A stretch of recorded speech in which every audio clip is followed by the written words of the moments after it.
Hasta hoy, 28 de febrero, el S&P 500 ha caído aproximadamente 15% tan solo esta semana.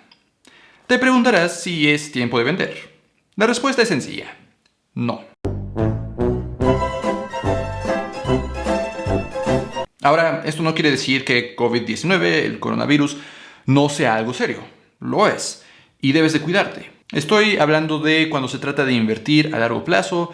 Sí deberías de preocuparte por este coronavirus, en especial en su impacto que ha tenido esta semana en el S&P 500. Ya les decía que ha caído 15% durante estos 5 días. Pero cuando se trata del coronavirus, sí, protéjanse. Usen su Vicks VapoRub, su té con canela, su miel con limón. No, ya, en serio, cuídense. Y ya hablando de lo que nos compete en este video, platiquemos de lo que de hecho ya he mencionado muchas veces en este canal. De que la mejor forma en que una persona puede invertir es hacerlo de forma pasiva. Invertir a través de... Siempre lo he dicho en este canal. Y el hecho de que esta semana este índice que tanto he recomendado en tantos videos haya caído 15%, no cambia en lo absoluto la recomendación. Pero sí hace falta volver a tocarlo porque justamente es en estos escenarios en los que podrías empezar a preguntarte si esta es la mejor forma de invertir tu dinero. Aunque, por cierto, el hecho de que el S&P 500 haya caído 15% esta semana no significa que ya hayas perdido 15% de tu dinero. Por dos cosas. Número uno, el S&P 500 no es la única inversión que debes de tener. Si has seguido mi recomendación de invertir dependiendo de tu perfil de inversionista, en el más agresivo de los casos tienes 90%, sí.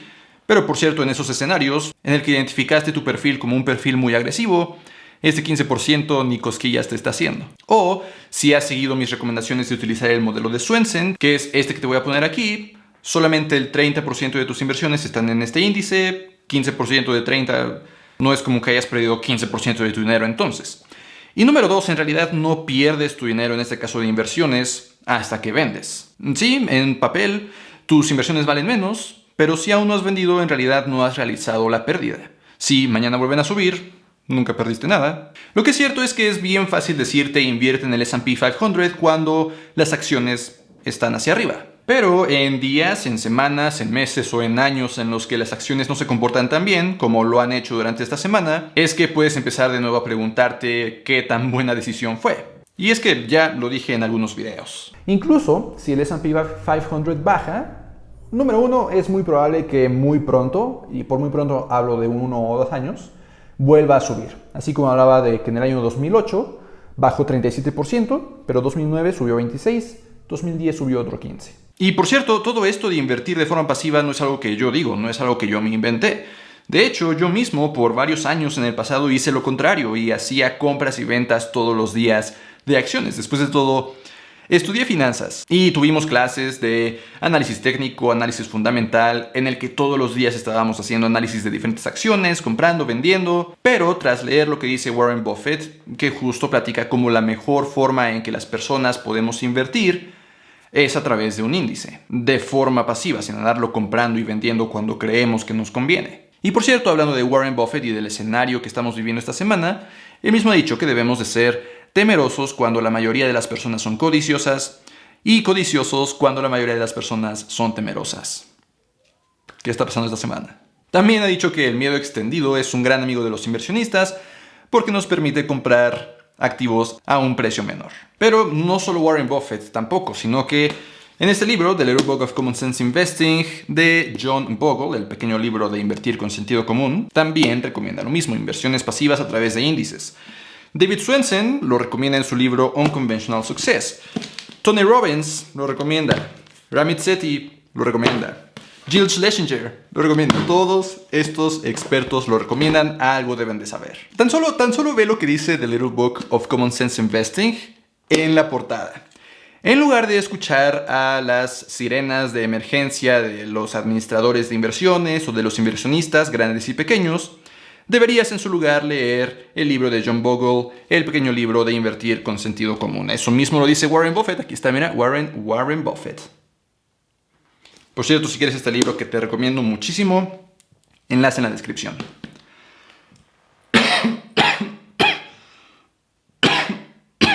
Y es que considera que como inversionistas individuales, ¿qué se supone que hagamos? Cada que vemos que las acciones caen, vender, y cada que empezamos a verlas subir, volver a comprar. Tendríamos que estar todo el tiempo, todos los días, viendo cómo es que se comportan estas inversiones para decidir qué hacer. Imaginemos que tenemos el tiempo todos los días, más allá del trabajo, de nuestra familia y de nuestra salud, que aún nos queda tiempo para revisar en qué invertir todos los días, lo suficiente para tomar una decisión informada.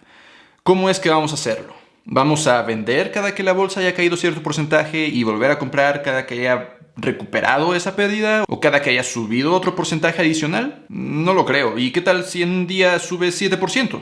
Ya nos perdimos de esa ganancia. De hecho, Jill Schlesinger es justo lo que describe en su libro. Ella dice que intentar adivinar los movimientos del mercado se supone que nos debe de proteger de pérdidas. Lo que más comúnmente va a lograr es que evita ganancias. De hecho, en un periodo de 7.300 días, de 1996 a 2015, si hubieras dejado tu dinero invertido de forma pasiva en el índice S&P 500, tomando en cuenta que este periodo incluye esa recesión en 2008, hubieras tenido un rendimiento promedio anual de 8.2%. Pero si por X o Y hubieras vendido y no hubieras invertido en los 10 mejores días, solo 10 de esos 7.300 días, tu inversión, en lugar de haber retornado 8.2%, hubiera retornado 4.3%. Piérdete de los 20 mejores días y ese 8.2% se convierte en 2.1%. Piérdete solo de 30 días, los mejores 30 días de esos 7.300, y ya no hubieras tenido nada de rendimiento. Podrías pensar entonces que la idea es estar pegado a la pantalla todo el día para ver exactamente pequeños movimientos y saber cuándo comprar, cuándo vender, ¿no? Olvídate de tu trabajo, te vas a dedicar completamente a invertir. Pero esta razón aquí es justamente por la que las personas se rehúsan a invertir, porque creen que esta es la única forma de hacerlo.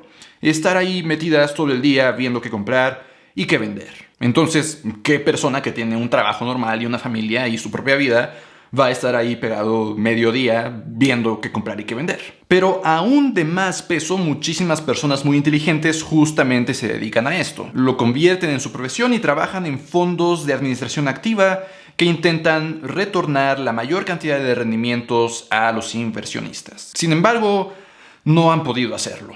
No en el largo plazo. Regresemos a los libros. Tanto John Bogle como David Swensen textualmente dicen que el mercado es un juego de suma cero. Es decir, los que generan rendimiento lo hacen a costa de las pérdidas de alguien más. Si alguien compra una acción, alguien más se la vendió. Si uno de ellos gana, ganará lo mismo que el otro perdió. Entonces es una suma cero.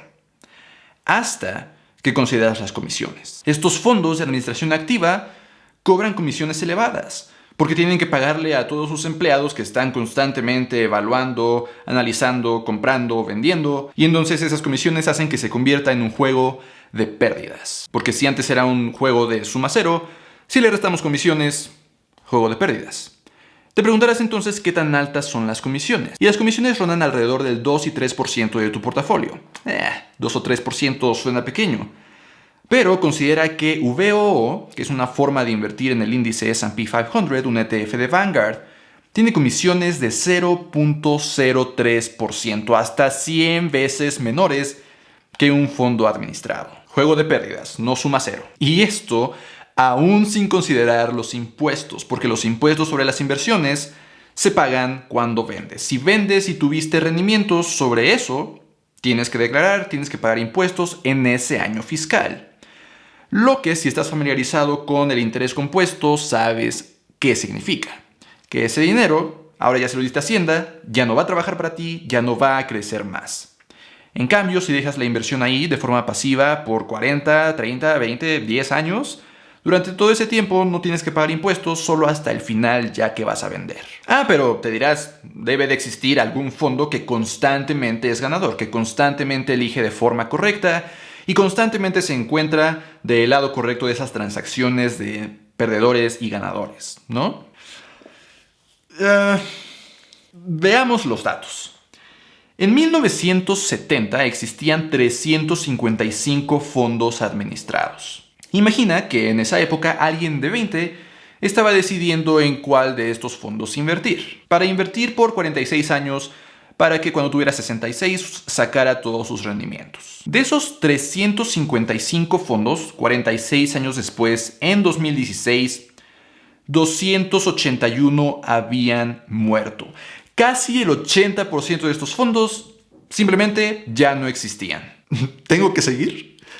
De los 74 restantes, 11 generaron retornos anuales que fueron menores que el índice por al menos 2%. Es decir, que si el índice generaba 10% de rendimiento en promedio anual, 11 de los 74 restantes retornaron 8% o menos. Otros 18 de esos 74 restantes retornaron entre 1 y 2% menos que el índice. Y otros 35 de esos 34 retornaron lo mismo que el índice, más menos 1%. En más del 97% de los casos de estos fondos administrados, te hubiera ido mejor invirtiendo en el índice de forma pasiva. De esos 355 fondos que existían en 1970 a 2016, solo 8 habían regresado un rendimiento promedio anual de entre 1 y 2% más que el índice. Y solamente 2 de 355 durante esos 46 años regresaron un promedio de 2% más al año que el índice. Si te quieres meter un poco más en los datos, recomendadísimo de nuevo este libro de John Bogle y también este de Unconventional Success de David Swensen. Ambos están en la descripción. Entonces, excelente. Hemos establecido que invertir de forma pasiva es una mejor opción y que, por cierto, invertir de manera pasiva significa, incluso en época de tormenta como esta semana, mantener nuestro plan de inversión. No ponernos como locos a vender acciones, sino que seguir invirtiendo como lo hemos hecho. Si todos los meses metíamos $1,000 a S&P 500, seguir haciendo lo mismo como lo hemos hecho todo este tiempo. Pero sí hay un par de cosas a considerar en esta época en la que hay cierta volatilidad. Número 1 es que si esta semana o semanas como estas se han convertido en un martirio para ti, probablemente quiere decir que elegiste incorrectamente tu perfil de inversionista para decidir en qué invertir. Esta semana entonces se puede convertir en una gran oportunidad para que te conozcas mejor como inversionista, para darte cuenta de que sabes que es mucho riesgo, quiero invertir menos en este tipo de inversiones. O por supuesto del otro lado también, si ni te hicieron cosquillas esos 15% que se esfumaron de pronto de tu inversión, quizás podrías destinar un poco más porcentaje a este tipo de inversiones. Porque lo cierto es que semanas, meses, años, como la semana que acabamos de vivir, se pueden repetir muchas veces si vas a invertir por 20, 30, 40 o 50 años. Entonces no quieres que en esas semanas, en esas épocas, las pérdidas momentáneas en tus inversiones se vuelvan un martirio para ti. Te recomiendo entonces que ajustes tus porcentajes de inversión, que inviertas menos en acciones si es que estás muy nervioso en este momento, o que inviertas más si no te está preocupando en lo absoluto.